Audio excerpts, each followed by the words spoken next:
ይከፈል፣ ይሄው በነፃ ይጠቀሙ ተብሎ የተለያዩ መንግስት ተቋማት ያረጋገጡላትን ይዞታ ላይ ለማናውቀው ሶስተኛ ወገን በኢንቨስትመንት ፍቃድ ተሰጥቷል። ስለዚህ መነሳት አለባቸው ተባለ። ምንም አይነት ነገር ሳይነገረን በህጉ አግባብ ፕሮሲጀሮቹን ሳይከተሉ ፖሊስን ግለሰቦችን አሰባስቦ አጥር ማፍረስ፣ ቤት ማፍረስ ተጀመረ። ቤተክርስቲያኗ ምንም አይነት ቅድመ መጨረሻ ላይ እስኪ እነግርሃለሁ ዲቴይሉን በምን ሁኔታ ነው አንድ መሬት አሁን የኢትዮጵያ ቃለ ሕይወት ቤተክርስቲያን ይሁን ማንኛውም ሰው ልማት የከተማው አስተዳደር ወይም መንግስታዊ ተቋም ልማት ላልማ ካለ ለምን ታለማለህ ተብሎ ጥያቄ ለዛውም በቤተክርስቲያን ደረጃ የሚነሳ ጥያቄ አይደለም። ግን ህጉ የሚፈቅደው መስፈርት ማሟላቱ ፕሮሲጀሩን እንደ ማንኛውም ተቋማት ሊከበርላት ይገባል ነው የኛ ክርክር እንጂ የቤተክርስቲያኒቷ ክርክር እንጂ ማንም ሰው መንግስት አለማለሁ ብሎ ቦታ በጠይቅ ምንም ጥያቄ የለውም። ይሄንንም ቤተክርስቲያን ለዛውም ይሄን መናነን ይዛ ይሄንን የምታደርግበት አካሄድ የለም። ምዴትሊ እንግዲህ ያደረግነው ነገር አንደኛው እንደዚህ አይነት ክርክር ተነሳ፣ ሊያፈርሱ መጡ። አስተዳደራዊ የሆነ መፍትሄዎች ላይ ነው ቤተክርስቲያኒቷ የተረባረበችው። ለሚመለከተው መንግስታዊ አካል የቢሾፍቱ ከተማ አስተዳደርን ጨምሮ በተለያየ ጊዜ ሁኔታዎቹ እንዲስተካከሉ ሰነዶቿ ታይቶ በህጉ አግባብ እንድትሄድበት አሁን እየሰሩ ያሉት አሰራር ትክክል እንዳልሆነ ገልጻ እንድስተካከልላት ጠየቀች። እንግዲህ 2016 ላይ ይሄ እርምጃ ሲወሰድ ያለ ቤተክርስቲያኑ እና ማለት ነው እናንተ ወደ አስተዳደራዊ መፍትሄን ሄዳችሁት። ግን በህግ አግባብ ለምሳሌ አሁን እኔ አላውቅም ስለ ህጉ፣ ምናልባት ውከት ወገድልኝ ተብሎ ፍርድ ቤት ማገጃ ይመጣና ይቆምና ከዛ በፍርድ ሂደት ይታያል። ይሄ ሂደት ሄዳለች ተከደዋል። አንደኛ ሁለት አካሄድ ነው ሄደችው። አንደኛ አድሚኒስትሬቲቭ ፕሮሲጀር አድሚኒስትሬቲቭ ሪሜዲ ወይም አስተዳደራዊ መፍትሄዎችን ነው የፈለገችው። ለምን? አንደኛ ቀጥታ ጉዳዮቹን ወደ ፍርድ ቤት ለመውሰድ አልፈለገም። ለምን? ይሄ ነገር በአስተዳደር በኩል እልባት ያገኛል። ምናልባት የተሳሳተ ኢንፎርሜሽን ተሰጥቶ ይሆናል።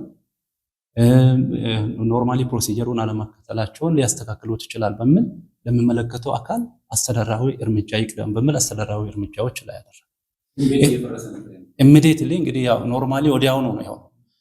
ይሄንን ምንም አንቀበልም ምንም ነገር አናደርግም ብሎ ወደ ቤተክርስቲያን ማፍረስ ሲሄድ ኢሚዲየትሊ ጁዲሻል ፕሮሲዲንግ ወይም ወደ ፍርድ ቤት ሂደት ተከደ። ወደ ፍርድ ቤት እንግዲህ የተከደው እነኚህ አስተዳደራዊ ሬሜዲዎች ወይም መፍትሄዎች ምንም ውጤት ስላላመጡ ቤተክርስቲያኒቷ አጥሯ እየተሰበረ ንብረቷ እየወደመ ቤቶቿ እየፈረሱ በፖሊስ ኃይል ንብረቶቹን አላግባብ በቁጥጥራቸው ስር እያደረጉ በመምጣታቸው ለፍርድ ቤት ተከደ። ፍርድ ቤቱ ለጊዜው አገደ። ከዛ በኋላ ክርክሩ ቀጠለ። ባለበት ቆመ። ክርክሩ ቀጠለ። ኢሚዲየትሊ የተወሰኑ ቤቶች ፈረሱ። ሌላው ፍርድ ቤት አስቆመ። ፕሮሲጀሩን ተከትለን በህጉ አግባብ ሄድንበት። ይሄኛውም እያለ አስተዳደራዊ መፍትሄዎችን ችላ አልተባለም። ለሚመለከተው መንግስታዊ አካል ለቢሾፍቱ ከተማ አስተዳደር እስከ ጠቅላይ ሚኒስትር ጽህፈት ቤት ቢሮ ድረስ ተከደ። የጠቅላይ ሚኒስትር ጽህፈት ቤት ቢሮ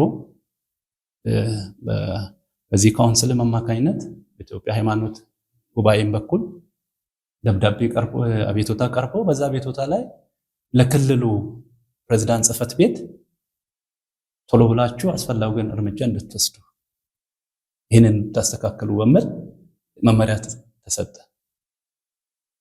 የኦሮሚያ ክልል ፕሬዝዳንት ጽህፈት ቤትም በዛው ደብዳቤ መሰረት ሄደ። የኦሮሚያ ክልል ፕሬዝዳንትም ደብዳቤ ለኦሮሚያ መሬት ቢሮ ጻፈ። ለኦሮሚያ መሬት ቢሮ በህጉ አግባብ ይሄ ነገር ተጣርቶ ለካቢኔ እንዲቀርብ የሚል ማለት ነው። እነኚህ ፕሮሲጀሮች ኦልሞስት ከበላይ ያሉት የመንግስት መስሪያ ቤቶች ተቋማት እነኚህ ነገሮች እንዲሰሩ በህጉ አግባብ እልባት እንዲያገኝ ይሄ ነገር እንደገና እንድታይ አቅጣጫ ተቀምጧል። ይሄ ኃላፊነት የተሰጣቸው መስሪያ ቤቶችና በታችኛው መዋቅር ያሉት የመንግስት አካላት ግን ይሄንን ነገር ሊፈጽሙ ባለመቻላቸው ነው የክርክሩ ሂደት ሊቀጥል የቻለው። ስለዚህ ጎን ለጎን ተከዳ የፍርድ ቤቱን ክርክርም ባለበት እየታየ ቀጥሏል ማለት ነው። ለፍርድ ቤቱ ምን ብለን ነው ክስ ያቀረብ ነው? እንግዲህ ይሄ አድሚኒስትሬቲቭ ፌለሪቲ ስላለ የግድ ንብረቱም እየወደመ ስለሆነ ክስ ማቅረብ ስለነበረብን ለነሱ ክስ ያቀረብናቸው ክሶች አንደኛ የቤተ ክርስቲያኒቷ ንብረት በሕጉ አግባብ የምትጠቀምበት የቤተ ክርስቲያኒቷ ንብረት አለግባብ ለሶስተኛ ወገን ተሰጥቷል። አለግባብ ውሳኔ ተሰጥቶበታል። ፕሮሲጀሩን ያልተከተለ ስራ እየተሰራ ነው። ስለዚህ ይሄ ፕሮሲጀር ህገወጥ ነው እንድባልልን ነው አንደኛ።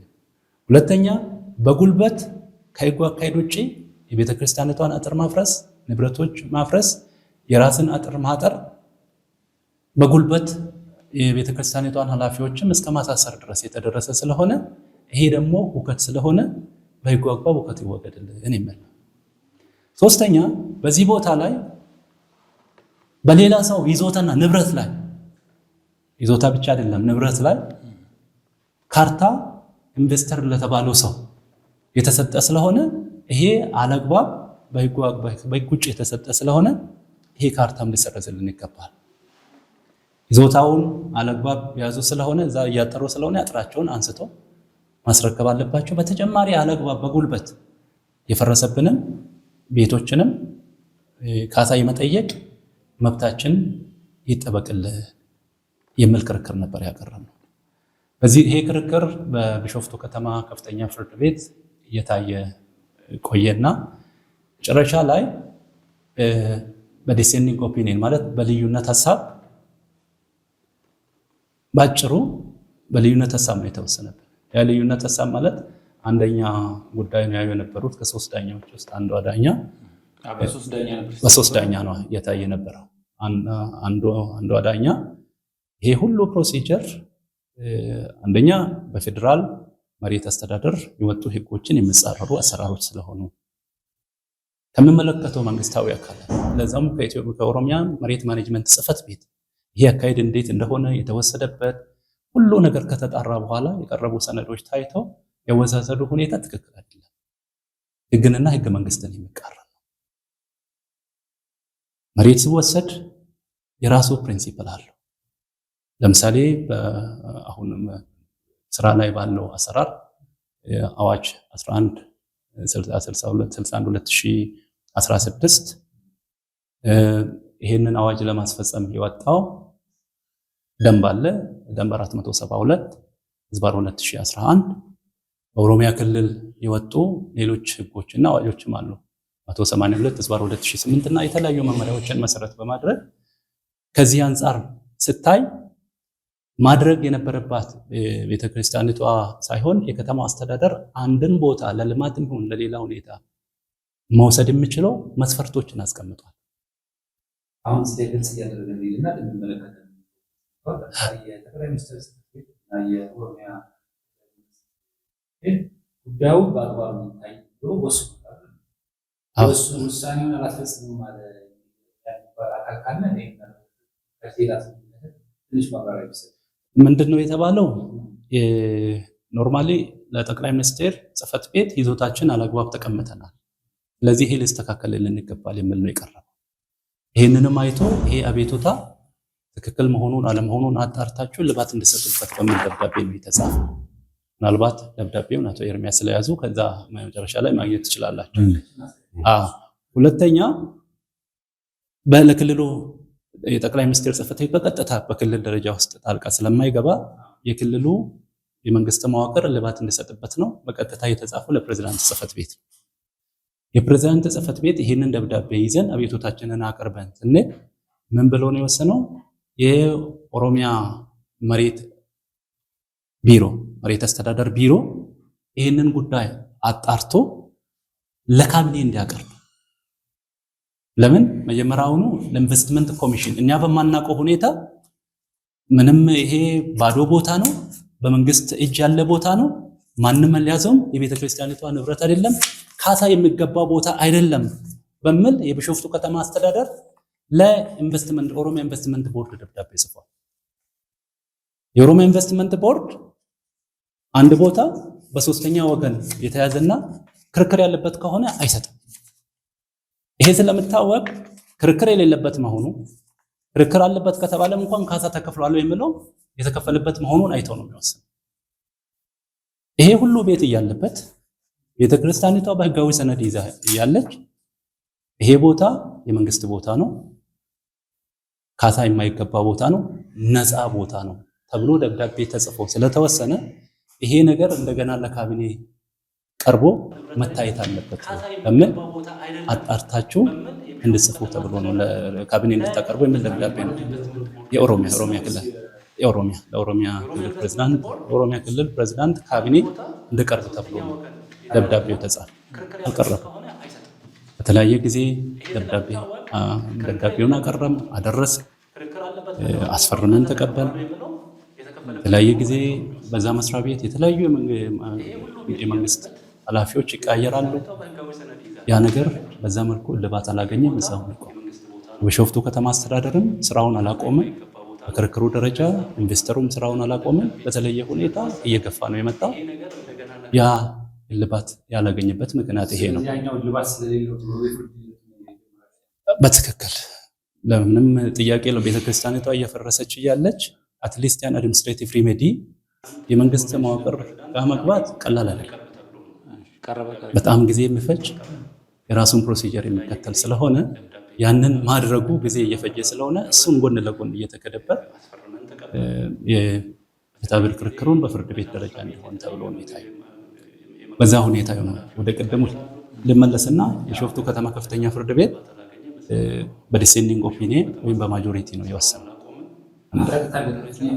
ለከፍተኛ ፍርድ ቤት።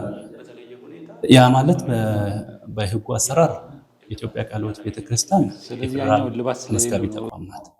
ስለዚህ የእሷ ጉዳይ የፌዴራል ፍርድ ቤት ጉዳይ መጀመሪያ ደረጃ ፍርድ ቤት የሚቀርብ ስለሆነ በህገ መንግስታችን አንቀጽ 78 እስከ 80 ባለው መሰረት የፌዴራል መጀመሪያ ደረጃ ፍርድ ቤትን ጉዳይ በውክልና ማየት የሚችለው የክልል ከፍተኛ ፍርድ ቤት ስለሆነ በቦታ ያለው የክልሉ ከፍተኛ ፍርድ ቤት ላይ ነው ክርክሩን ያቀረብነው። እሱን ተቀባይነት አግኝቶ ፋይሉ ተከፍቶ ታይቶ በማጆሪቲ ነው የተወሰነው። በማጆሪቲ የተወሰነውን የሁለቱንም ሀሳብ ማንሳት ስላለብኝ ለዚህ ሰዎች በልዩነት አንድ ዳኛ ቅድም ባነሳሁት መሰረት የተባለው ክርክራቸው ተገቢነት አለው፣ በሰነድ የተደገፈ ነው።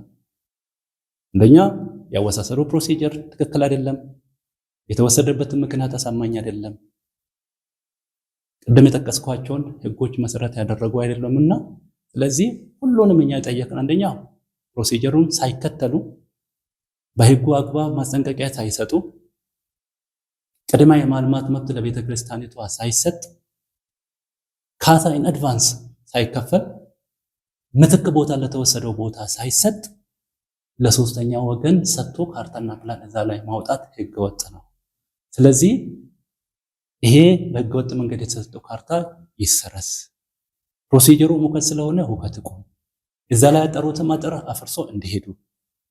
በተጨማሪም ደግሞ በዚህ ምክንያት በህገወጥ መንገድ ፕሮሲጀር አቤቱታ እየቀረበ እልባት ሳይሰጥበት ቤተክርስቲያኒቷ ላይ ላደረሱት ጉዳት ቤተክርስቲያኒቷ ይሄንን የመጠየቅ መብት አላት በሚል ነው ዲሴንዲንግ ኦፒኒየን የተቀመጠው። በማጆሪቲ የተወሰነው ደግሞ ይሄ ምንም አይነት ጭብጥ ውስጥ ሳይገባ ሳይመዘን ሳይታይ እኛ እንግዲህ ቅድም ያልኩ ወደ 5 ጭብጦችን ነው የጠየቅነው፣ ሪሊፍ ነው የጠየቅነው። ከዛ ውስጥ ሁከት አለ ወይስ የለም የሚለውን ነገር አነሱና ሁከቱ ቤተክርስቲያኒቷ ካርታና ፕላን ካርታ ስለሌላት ሁከት የለም ብለን ወሰነናል በሚል ወሰነ። ይሄ ማለት በኢትዮጵያ ህግ አሰራር የማጆሪቲው ነው ፕሪቪል የሚያደርግ። ስለዚህ በዛ ደረጃ ተወሰነ። ማጆሪቲው ግን አሁን በልዩነት ድምፅ የወሰነው ዳኛዋ ያስቀመጡትን መስፈርቶች ሁሉ ምንም የተነሳ ነገር የለም ድፍንፍን ተደርጎ ከዛ ውስጥም ስለ ሁከት ብቻ የምትለው ኢሹ ተነስታ ሁከት አለ ወይስ የለም የሚለውን ጭብጥ ስንመለከት ሁከቱ ካርታና ፕላን ከሌላት ሁከት ይወገድልኝ ብላ ቤተክርስቲያኗ ክስ ማቅረብ አትችልም በሚል ድፍንፍን በተባለ ሁኔታ በማጆሪቲ ተወሰነ። ይሄ አካሄድ ትክክል አይደለም፣ የማጆሪቲ ፕሮቪል ስለሚያደርግ ማለት ነው። ይሄ ትክክል አይደለም በሚል ወደ መመለከተው ምስራቅ ችሎት ዳማላ ያለው ምስራቅ ችሎት አቤቱታ አቀረም። ይግባኝ ማለት ነው። ይግባኝ አቤቱታ አቀረም። ይሄ በይግባኝ አቤቱታ ደረጃ ሲያይ የነበረው ፍርድ ቤት ሁሉንም ዲሴንዲንግ ኦፒኒየን ወይም በልዩነት ሀሳብ ያቀረቡትን ዳኛ ነሱትን ጭብጦች ይዞ አንደኛ ቤተክርስቲያኒቷ በሕጉ አግባብ ተመርታ እያለች ይህንን ቦታ በቁጥጥር አድርጋ በሕጋዊ ሁኔታ ግንባታ ፍቃድ አውጥታባት ቤቶች ገንብታ ስትጠቀምበት መቆየቷ ተረጋግጦ እያለ ሁከት ካርታ አለግባብ ተሰጥቷል ተብሎ ቀርቦ እያለ የሁከት ጉዳይ ላይ ብቻ ካርታ የለም በሚል ውሳኔ መሰጠቱንና ሌሎች የተጠየቁ ዳኝነቶች መታለፉ አግባብነት አለው የለም የሚለውን ነገር ለማጣራት ያስቀርባል አለ። ብዙ ጊዜ ተከራከርንበት። ይሄኛውንም ለማጣራት አሁንም በገለልተኛ እነኚህ ቅድም የተባሉት ፕሮሲጀሮች ስለመከዳቸው በገለልተኛ ባለሙያ ይጣራ ተብሎ የኦሮሚያ መሬት ማኔጅመንት ቢሮ ባለሙያዎች በተጨማሪም ኮንስትራክሽን ቢሮ ባለሙያዎች ይሄንን ጉዳይ እንዲያጣሩ አቅጣጫ አስቀምጦ ተጣርቶ መጣ። ተጣርቶ ስመጣ ውጤቱ የሚለው አንደኛ ይሄ ቦታ የነሱም አይደለም አንድም ቦታ አይደለም የሚል ክርክር ስለነበረ ኢትዮጵያ ቃለ ሕይወት ቤተክርስቲያን በ1980 ዓመተ ምህረት ወስጄ እጠቀምበታለሁ የምትለውና ይሄኛው አሁን ለሶስተኛ ወገን የተሰጠው ቦታ ተመሳሳይና አንድ ነው። እንደዛ ከሆነ ደግሞ የሕጉን አካሄድ ተከትሎ ተወስዷል ወይስ አልተወሰደም የሚለው ነገር የሕጉን አካሄድ ተከትሎ ስለመወሰዱ የሚያረጋግጥ ምንም ማስረጃ ከከተማው አስተዳደር አልቀረበም። ስለዚህ የተወሰደበት አካሄድና የተደረጉ ድርጊቶች ህገወጥ መሆኑ በኮሚቴ ነው አጣርቶ የመለሰው። የኦሮሚያ መሬት አስተዳደር ጽሕፈት ቤት ሰነዱን በእጃችን ስላለ ማየት ይቻላል። አቀረበ። በዚህ ጉዳይ ለውሳኔ ተቀጠረ። የኦሮሚያ ጠቅላይ ፍርድ ቤት ምስራቅ ችሎትም ጉዳዩን መጨረሻ ላይ ከመረመረ በኋላ ይሄ ሰነድ ሙሉ በሙሉ የቀረበውን ሰነድ ሳይጠቅስ የተጣራውን ጉዳይ ሳይታይ በጭብጥነት ያስቀርባል ያለባቸውን ኢሾች ሳይ በስር ፍርድ ቤት ካርታና ፕላን ሳይኖራት መወሰዱ ትክክል ነው ተብሎ በመጀመሪያ ፍርድ ቤት በማጆሪቲ የተወሰነ ውሳኔ ትክክል አይደለም አለ። ለምን? ካርታ በህጋዊ ሁኔታ ተመድበ ያገኘውን ቦታ ለማረጋገጥ የምትገኝበት ሰነድ እንጂ የመሬት ማግኛ ሚንስ አይደለም። ስለዚህ በስር ፍርድ ቤት ይዞታውን የምትጠቀምበት ቤተክርስቲያን መሆኗ ተረጋግጦ እያለ በተጨማሪም የተመራችበት ደብዳቤ እያለ ካሳ ከፍላ በይጓጓ የተመራችበት 2013ም ደግሞ በካቢኔ ውሳኔ ያገኘችበት ሁኔታ እያለ ካርታ የላትም በሚል መወሰኑ ትክክል አይደለም በሚል ይሄኛውን ጭብጥ ይሽራል በማጆሪቲ የተወሰነው።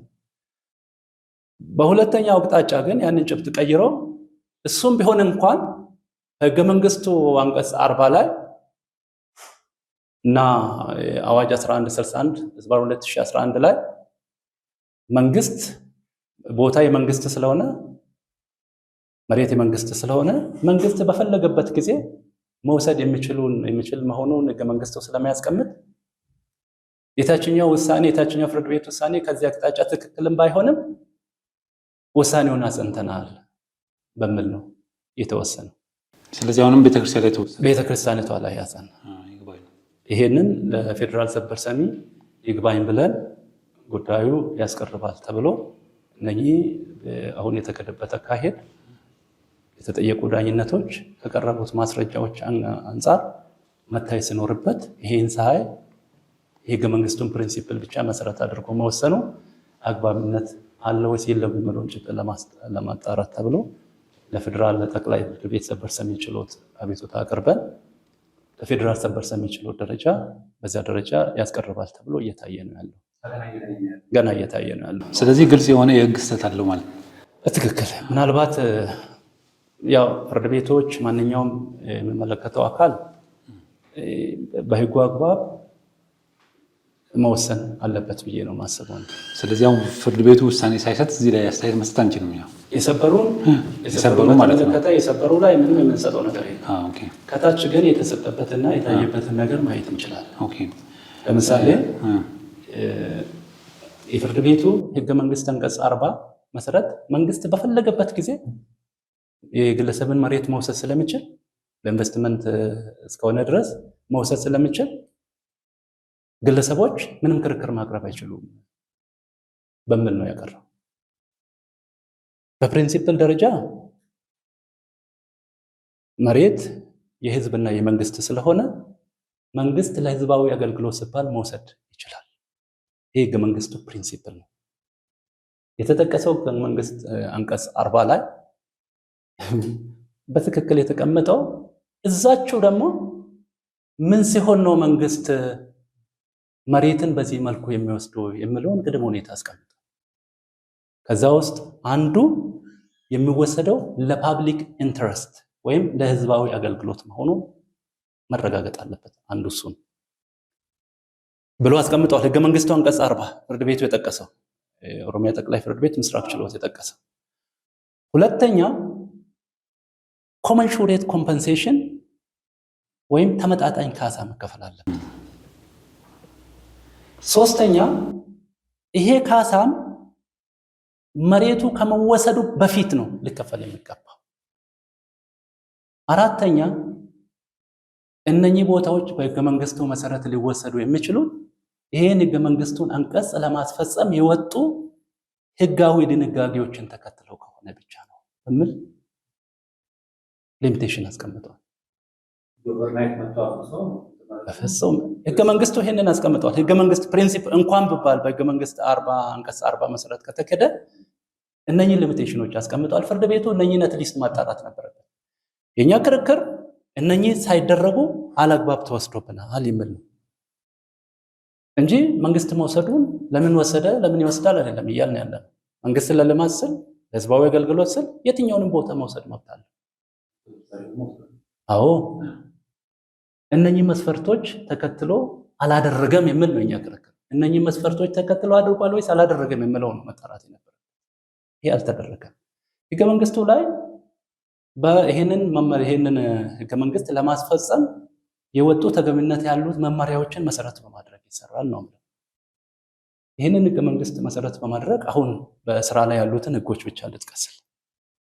ከዚህ በፊት የነበሩ ስለተሻሩ ስለተሻሻሉ ያኔ ይሄ መሬት በሚወሰድበት ጊዜ የነበረው አዋጅ 1161/2011 የሚባል ነው። በዚህ አዋጅ ላይ አንድ ቦታ መወሰድ ያለበት አንደኛ ለፓብሊክ ኢንተረስት ከሆነ ብቻ። ይሄን እንደ ቅድመ ሁኔታ አስቀምጧል። እንደ ህገ መንግስቱ ማለት ነው። ፓብሊክ ኢንተረስት ማለት ምን ማለትም እንደሆነ በህጉ አግባብ ዲፋይን አድርጎ አስቀምጧል። ሁለተኛ ለፓብሊክ ኢንተረስት ነው። ሁለተኛ ይሄ ለፓብሊክ ኢንተረስት መስፈርትን ያሟላል ወይስ አያሟላም የሚለው ኢሹ መወሰን ነበረበት። ይሄንንም የሚወስነው አካል ማን እንደሆነ በህገ መንግስቱ በህጉ ላይ ተቀምጧል። ይሄንን አዋጅ ለማስፈጸም የወጣው ደንብ 472/2011 ላይ ሁለቱ በአንድ ላይ ሲነበቡ ይሄንን ነው የሚያስቀምጡት። ምንድነው ምለው ይሄ ቦታ ፓብሊክ ኢንተረስት መሆኑ መረጋገጥ አለበት። ለፓብሊክ ኢንተረስት መሆኑንስ በምን ሁኔታ ይወሰናል የሚለውን በተመለከተ በኮንሰልቴሽን በውይይት ነው የሚወሰን። ከነኛ ውይይት ከሚሳተፉ ሰዎች ውስጥ አንዱ ተፈናቃዩ ነው። ያ ማለት ኢትዮጵያ ቃለ ሕይወት ቤተክርስቲያን። ኢትዮጵያ ቃለ ሕይወት ቤተክርስቲያን ከ6 ወር በፊት ነው ማለት መጥቶ አጥርን ደርምሰው ገብቶ ካርታ ሰጥቶ ሳይሆን መጀመሪያውኑ ለሶስተኛ ወገን ለኢንቨስትመንት ይፈልጋል፣ ለዚህ ፐብሊክ ኢንተረስት ይፈልጋል ከተባለ ከ6 ወር በፊት ኮንሳልት አድርጎ አወያይቶ መወሰን አለበት። ይሄስ በምን ሁኔታ ነው ሊደርሳት የሚገባው? ግልጽ በሆነ ደብዳቤ የልማት ተፈናቃዮቹ ደብዳቤ ተሰጥቷቸው ፈርሟቸው እንዲቀርቡ ተጠርቶ ነው። የመጀመሪያ ላይ አትሊስት ብዙ ከሆኑ ልማት ተፈናቃዮቹ ወይም ተነሺዎቹ 3/4 ካልተገኘም አይወሰንም።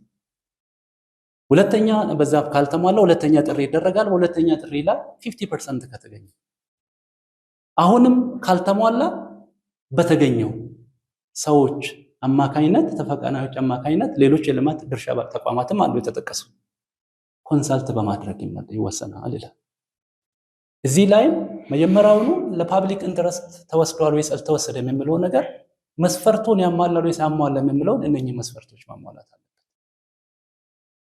ይሄን መስፈርት ካሟላ እንኳን የልማት ተነሺው ኦብጀክት የማድረግ ወይም ተቃውሞ የማቅረብ መብት አለ። እዛቸው ላይ ይሄን መስፈርት አሟላን በሚል ኦብጀክት የማድረግ አንድም ጊዜ ለቤተ ክርስቲያኒቷ ይሄ እድል አልተሰጠም።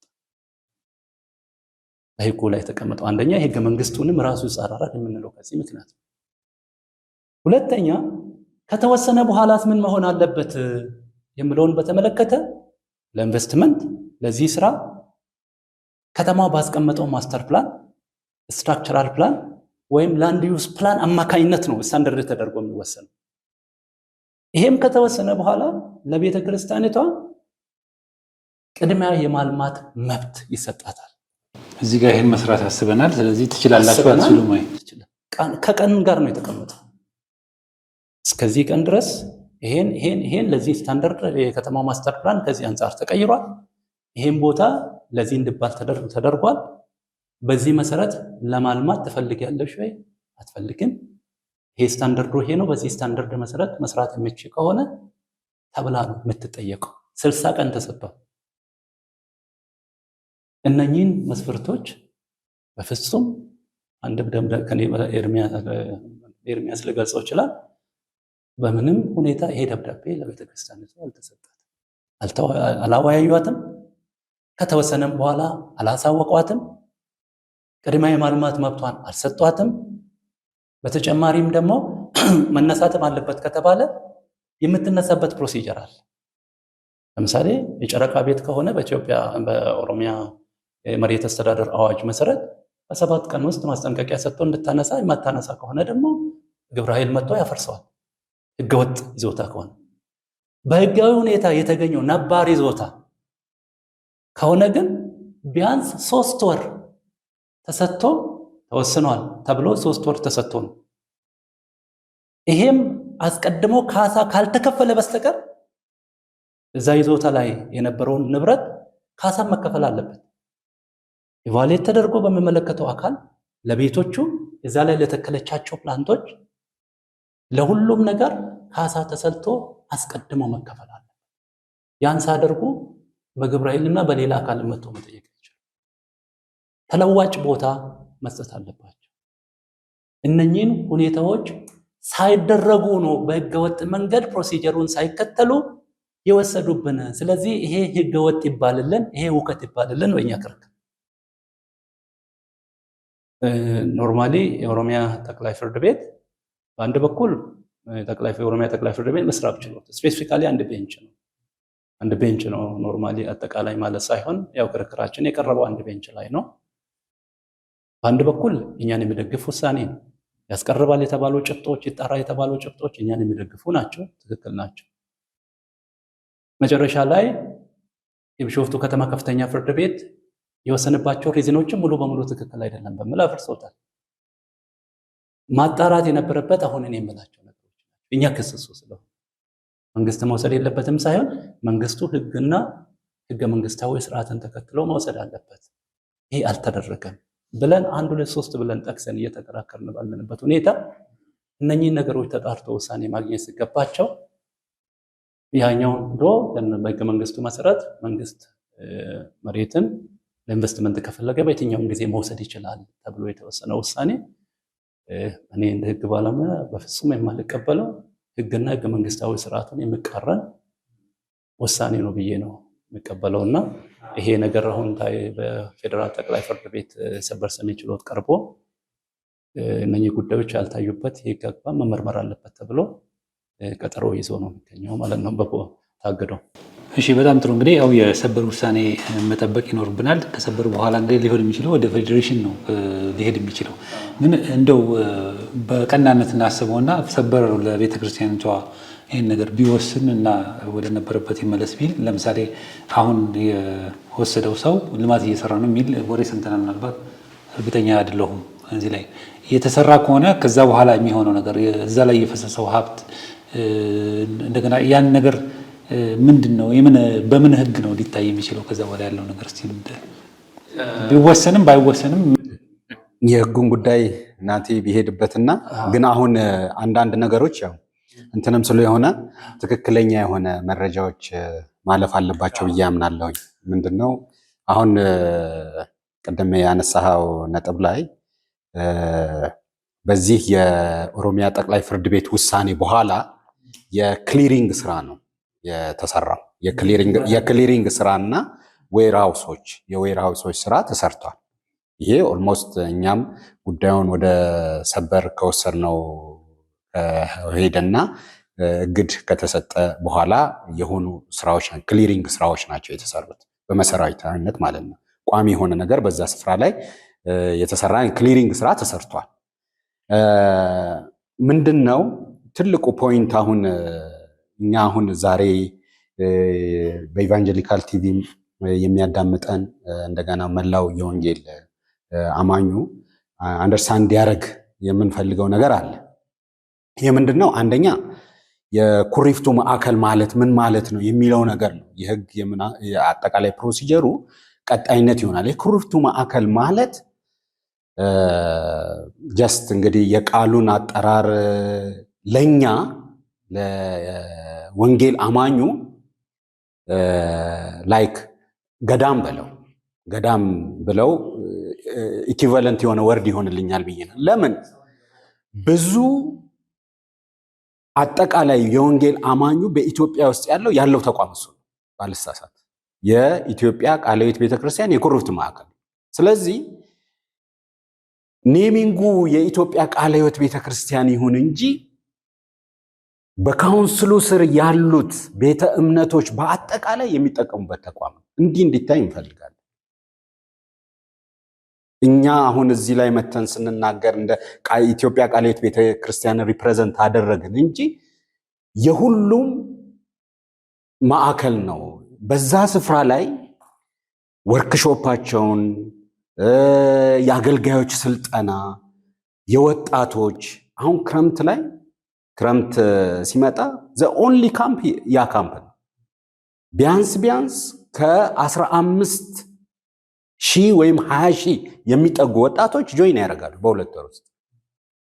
በየ3 ቀኑ ኢንተርቫል በተለያየ ሲቹዌሽን ውስጥ ያሉት ወጣቶች መጥተው ስፒሪቹዋሊ እንደገናም ደግሞ አጠቃላይ የከረሙበትን ሁኔታ እዛ ቦታ ላይ መጥተው ብዙ ነገር የሚማሩበት ቦታ ነው እና የሰብዕና ግንባታ ማዕከል ነው።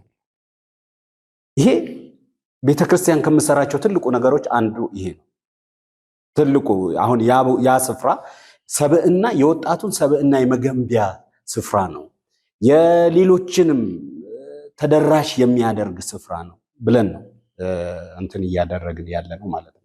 ስለዚህ ከዚህ አኳያ አሁን እንደ ቀላል ነገር በዛ ስፍራ ላይ ቤተክርስቲያን የያዘቻቸው ትላልቅ አጀንዳዎች አሉ። አሁን ለምሳሌ ያክል በአብዛኛው የሚነሳው በዛ ስፍራ ላይ እውነት ለመናገር በ2012 ዓመተ ምህረት የከተማው መስተዳደር በራሱ ፍቃድ ጠይቀን ስታንዳርዱን የጠበቁ በጊዜው የሚመጥኑ በአሁን ስፍራ ላይ በዛ ስፍራ ላይ ተሰርተው አገልግሎት እየሰጡ ነው ለክርስቲያን ኮሚኒቲ።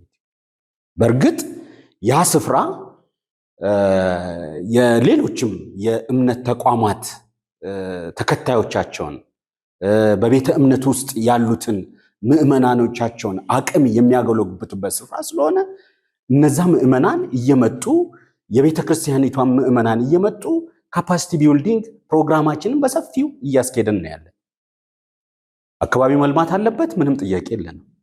ዶክተር ቅድም ያነሳው ነጥብ አለ። የህጉን ጉዳይ በጣም ዘርዝሮታል።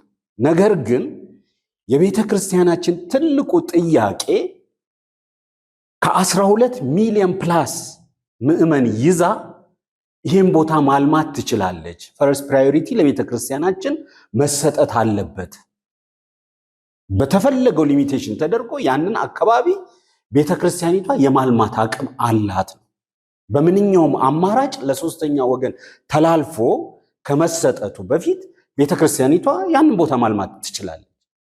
ለምን? በአገሪቱ በብዙ ስፍራዎች ላይ ብዙ ልማታዊ ስራዎችን የሰራች ቤተ ክርስቲያን ነች። ያ እኮ የህዝብ ሀብት ነው። በዛ ስፍራ ላይ የምንሰራው ልክ ነው። እንደሌላው ለሌላው ለዚህ ለክርስቲያን ለወንጌል አማኙ ኮሚኒቲ የአማራጭ ስፍራ አድርገን ነው ለመስራት በትልቅ እንትን አድርገናል። አሁን ሌተስትሊ ደግሞ በታወቀ በአገራችን ኮንሰልታንት ኤምኤች ኮንሰልታንት አማካይነት አጠቃላይ ማስተር ፕላኑን አሰርታለች ቤተክርስቲያኒቱ። እንግዲህ የከተማው መስተዳደርን በሚመጥን መልኩ የከተማዋ አዲስ አሁን ቢሾፍቱ በጣም እየለማች ነው፣ እያደገች ነው። በጣም ደስ ይለናል። እኛም ፓርት ኦፍ ኢት መሆን እንፈልጋለን። እንደ ቤተክርስቲያን የዚህ ልማት አካል መሆን እንፈልጋለን። ቤተክርስቲያናችንም በዚህ ልማት ላይ ከተማው እየተጋና ከተማይቷን እያጸዳ እያስዋበ ባለበት በአሁኑ ጊዜ ውስጥ እኛም ፓርት ኦፍ ኢት ሆነን አሻራችንን እናስቀምጥን። በዚህም በታወቁ ኮንሰልታንቶች ስራችንን አሰርተን ጨርሰን በእጃችን ነው የሚገኝ። በቃ ከተማዋን የሚመጥን ጀስት ያንን ቦታ ሪቪው ማድረግ የከተማው ማስተር ፕላን ይህን ይመስላል፣ ይህንን ማድረግ አለባችሁ ተብለን አስተካክለን ወደ ስራ የመግባት ኢንተረስቱ ነው ያለ። በዚህ ዝግጅት ውስጥ እያለን ነው ይሄ ሁሉ ነገር የሆነው ማለት ነው። ስለዚህ እኔ ማስተላለፍ የምፈልገው ትልቁ ነገር አንደኛ ቤተክርስቲያኒቷ አቅም ያላትና መስራት የምትችል መሆኑን ይህንን ማስመር ፈልጋለሁ።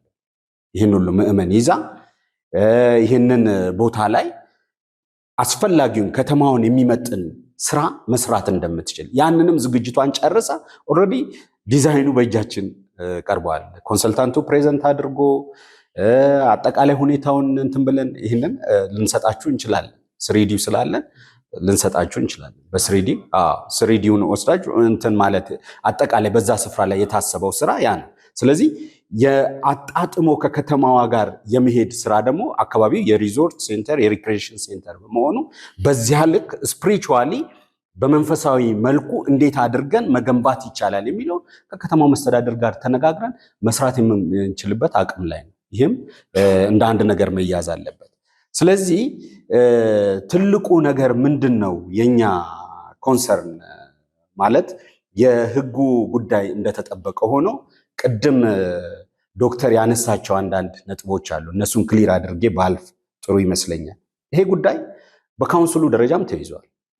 የፕራይም ሚኒስትራችን የተለያዩ የእምነት ተቋማትን ባነጋገሩበት ወቅት የኢትዮጵያ አብያተ ክርስቲያናት ካውንስልንም አነጋግረው ነበር።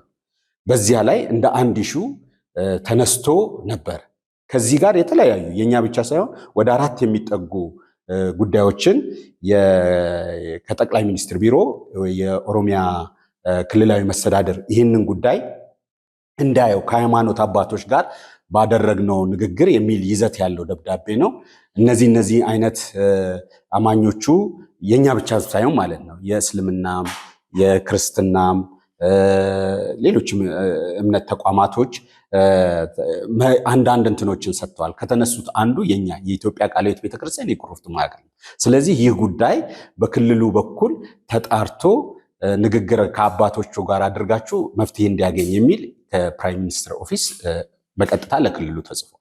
ክልሉም ይህንን ቤዝድ አድርጎ የክልሉ የፕሬዚደንት ኦፊስ ይህንን ደብዳቤ ቤዝድ አድርጎ የኛንም ጥያቄ ቤዝድ አድርጎ ጉዳዩን ለኦሮሚያ መሬት አስተዳደር ጽፎልናል። ጉዳዩን አጥንቶ አጥርቶ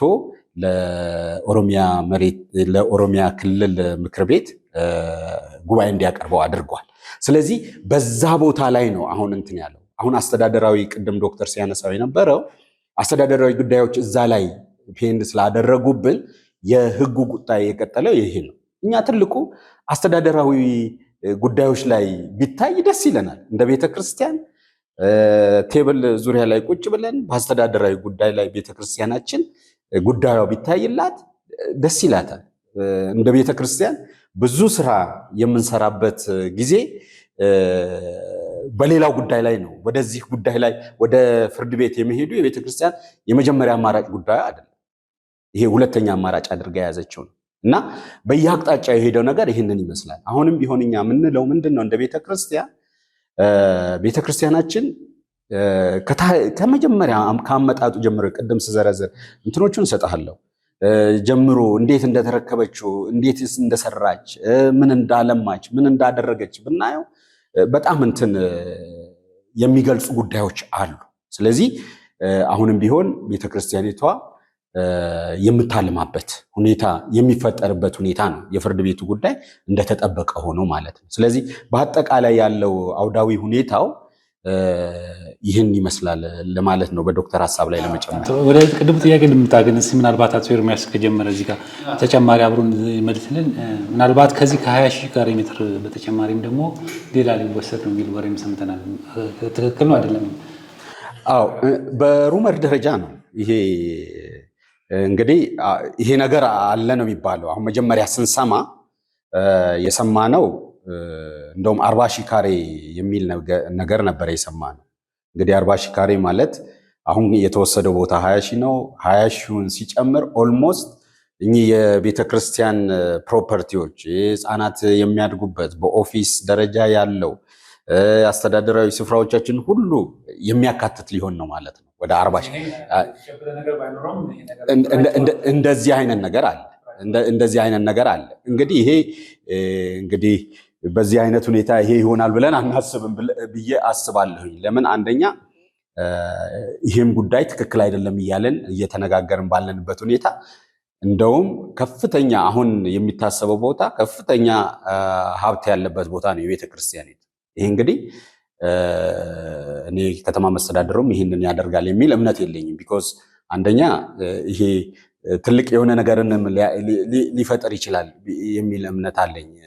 ቤተክርስቲያንም ልታዘን ትችላለች፣ ህዝቧም ሊያዝን ይችላል የሚል ግምቶች ስላሉኝ ማለት ነው እንጂ የተረጋገጠም ሳይሆን በሩመር ደረጃ እንደዚህ አይነት ነገር ይታሰባል የሚል ነገር ነው ያለው እንጂ አሁን በመሬት ላይ ያለው 20 ሺህ ካሬ ብቻ ያው ህጋዊ ተደርጎ ለሶስተኛ ወገን መተላለፉ ነው። እዚህ ላይ ካልቆመም መቀጠሉ ማይቀር ነውና ምናልባት ቅድም ካነሳው ጥያቄ ጋር ተያይዞ ምላሽ ምንድነው ምናልባት ምን ይሆናል ፍርድ ቤቱ የወሰንላቸው እዚህ ላይ የሆነው ነገር ምን ይሆናል የሚለውን ነገር በተመለከተ አንደኛ በኦሮሚያ ጠቅላይ ፍርድ ቤት ምስራቅ ችሎት ክርክሩ በነበረበት ጊዜ አሁን በተባለው በህግ ውጪ በህጉ አግባብ የወሰደው አካል ምን ሰርቶበታል፣ ግምት ውስጥ ምን ያክል ነው የሚለው ነገር ተለይቶ ቀርቧል። ኦሮሚያ መሬት አስተዳደር ቢሮና በኮንስትራክሽን ጽህፈት ቤት በኩል አንዱ እሱ ነው። ሁለተኛ አሁን እዚህ ይዞታ ላይ እየተደረገ ያለው ሁኔታ የቤተ ክርስቲያኒቷን ንብረቶችና እሴቶች የማጥፋት ጉዳይ እንጂ ግንባታ አይደለም። የፈረሳ ስራ ነው። ቤተ ክርስቲያኒቷ ለ40 ዓመት ያቆየቻቸውን ዛፎች፣ ተክሎች የመንቀል የመመንጠር ስራ ነው። ቤቷን የመመንጠር ስራ ነው እንጂ ምንም አይነት ግንባታ አልተደረገበትም። በቆርቆሮ በውጪ በቆርቆሮ ማጠር አለ፣ በውስጥ ደግሞ የቆርቆሮ ቤት ዕቃ ማስቀመጫ የቆርቆሮ ቤት ነው የተሰራው። ስለዚህ ፈረሳ የአጥርን ማፍረስ አትክልቶቹን የማጥፋት የቤተ ክርስቲያኒቷን ንብረትና ቤት የማፍረስ ሂደት እንጂ በግለሰብ ደረጃ የተሰራበት ነገር የለም። አንዱ እሱ ነው። ሁለተኛ በሰራም እንኳን በህገወጥ መንገድ የሰውን ይዞታ ይዞ የሰራበት አካል ንብረቱን ነቅሎ አፍርሶ የመሄድ እንጂ ሌላ መብት የለም። እዛ ላይ ህጉ የሚለው ይሄንን ነው። ለምሳሌ ሰሞኑን በነበረው ሂደት ኢሚዲየትሊ ኦሮሚያ ጠቅላይ ፍርድ ቤት ምስራቅ ችሎት ሲወስን ይግባኝ ነው ያልነው። ወዲያውኑ ነው ያሳገድነው። ስናሳግድም ለሚመለከተው መንግስታዊ አካላት ለተከሳሾች ሁሉ የእግድ ትዕዛዝ እንዲሰጥ ተብሎ የእግድ ትዕዛዝ ሰጥተናል። ይሄ ኢንቨስተር የተባለው ሰው በህጉ አግባብ እግዱን ተቀብሎ ቤቱንም እንዳያፈርስ ተክሎችንም እንዳያወድም እዛ ላይ ቆርቆሮ ቤቶችንም ለዕቃ ማስቀመጫ ተብሎ ስቶር ቆርቆሮ ቤቶችንም እንዳይሰራ የእግድ ትዕዛዝ እንዲሰጠው ስንጠይቀው ሊቀበሉን ፈቃደኛ አይደለም።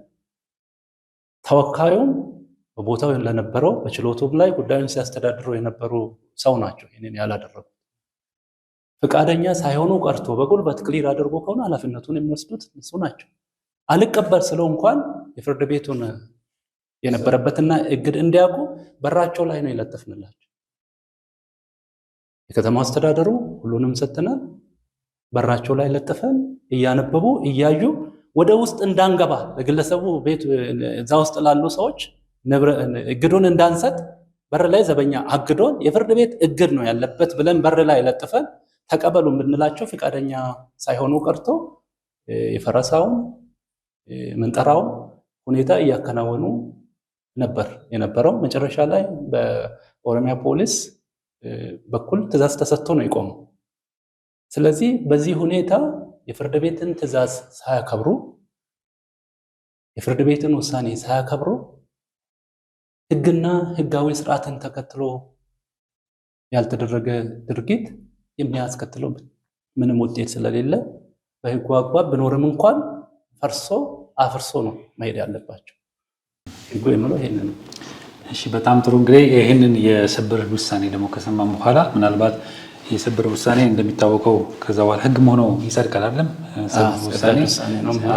በነገራችን ላይ በዚህ ጉዳይ ተመሳሳይ ጉዳይ ላይ በጣም ብዙ የሰበር ውሳኔዎች ተሰጥተዋል። ታዲያ እነሱ መሰረት አድርጎ በፍጹም ለኦሮሚያ ጠቅላይ ፍርድ ቤት ምስራቅ ችሎት እኔ የተከራከርኩበትና ፌዴራል ሰበር ሰሚ ድረስ ደርሶ በተመሳሳይ ሁኔታ በአዲስ አበባ ክርክር ላይ የህግን ፕሮሲጀር ሳይከተሉ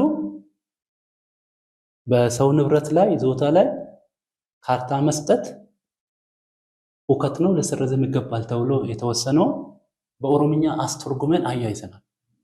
አልታየም፣ በፍጹም አልታየም። ሁለተኛ በፌዴሬሽን ምክር ቤት የህገ መንግስት አጣሪ ጉባኤ አጣርቶ በህግን መስፈርትና ፕሮሲጀር ሳይከተሉ አንድን ግለሰብ ወይም ተቋም ከይዞታ ላይ መንቀል ህገወጥ ስራ ነው ተብሎ የተወሰነ ውሳኔ ተከራክረንበታል። አልታየም። ስለዚህ አሁን ሰበር ሲመጣ ይህንን የሰበር ውሳኔዎች ሁሉ አያይዛችሁ አቅርባችኋል ማለት በታች ፍርድ ቤትም ይሄንን አቅርበናል። አሁን እስከ ላይ ላለው ተቋም ይሄንን አቅርበናል። ስለዚህ ኖርማሊ የፌዴሬሽን ምክር ቤት የወሰነውን ውሳኔ ራሳቸው የሰበር የወሰነውን ውሳኔ መነሻ አድርጎ በህጉ አግባብ ጉዳያችን አይሆናል የሚል በጣም ከፍተኛ ተስፋ አለ። ስለዚህ ከዛ አንጻር ነው መታየት ያለ። በጣም ጥሩ። እንግዲህ ደግሞ ትልቁ ፍርድ ቤት የኛ በላይ ነው እና ክርስቲያን ወገኖቻችን ሁሉ በዚህ ጉዳይ ላይ እነዚህን የህግ ሰዎች የአስተዳደርም ሰዎች በጸሎት እንድትደግፉ በዚህ አጋጣሚ ለመላው ክርስቲያን ህዝብ የኢትዮጵያ ወንጌል አማኞች አብያተ ክርስቲያናት ካውንስል ጥሪውን ያስተላልፋል። እንግዲህ አቶ ኤርሚያስ እንደዚህም ደግሞ ዶክተር ናቶሊ እዚህ ድረስ መጣችሁ ይህን ውይይት ስላደረጋችሁ በጣም እናመሰግናለን። በቀጣይ ደግሞ ከሰበር ውሳኔ በኋላ የምንገናኝ ይሆናል ብዬ ተስፋ አደርጋለሁ። ተመልካቾቻችን የዛሬ ዝግጅታችን በዚህ ይጠናቀቃል። በሚቀጥለው ደግሞ ሌላ ዝግጅት ይዘንላችሁ እንቀርባለን። ቀሪ የኢቫንጀሊካል ቴሌቪዥን ዝግጅቶች ይቀጥላሉ። በእኔ በኩል የምሰናበታችሁ ተስፋዬ ካሳሁን ነኝ። መልካም ሳምንት።